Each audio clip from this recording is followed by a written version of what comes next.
video natin ngayon mga maestro ay pag-usapan naman natin itong tungkol sa GSIS Multi-Purpose Loan Buyout. Ayan, so good news nga mga maestro kasi legit po itong Multi-Purpose Loan Buyout po sa GSIS. So upon checking nga po sa ating GSIS Touch, ayan, so meron na po tayo nakita dito na dashboard mga maestro para sa multi-purpose loan buyout. Ito po yun mga maestro. So nakalagay dyan yung active loans, applied loans, and then available loans. Ayan. So pag click nyo po yung available loans sa inyong pong GSIS Touch, so ito po ang inyong makikita. Nakalagay dyan multi-purpose loan buyout, MPL Max supports GSIS members with max out payment to transfer loans to GSIS. Although ito po ay currently not available pa mga maestro. So kung makikita nyo po dyan sa inyong GSIS Touch, nakalagay po dyan is this loan is currently not available.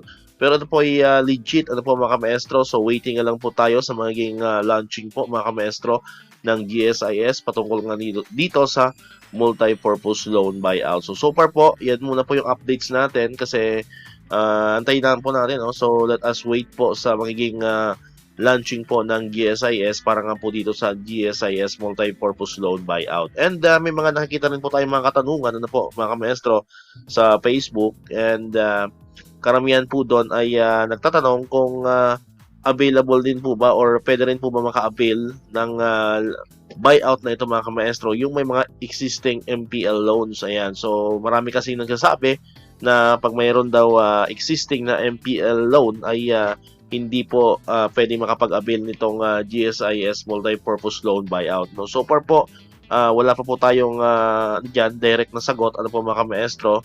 So wait po tayo, wait po tayo sa magiging kasagutan and then sa magiging updates din po mismo mula po sa GSIS mga maestro. So hanggang wala pa po dyan sa ating GSIS Touch, hanggat nakalagay pa rin dyan is not available, hindi pa po natin masatry talaga malalaman kung yung may mga existing loan sa MPL or may mga existing na MPL loans ay hindi pwede rito sa multi-purpose loan buyout. So yun po, So kung meron po kayong GSIS Touch, pwede nyo pong itry po yan mga maestro, and para updated din kayo, So hindi nyo na po kailangan pang mag-antay sa mga updates namin, po.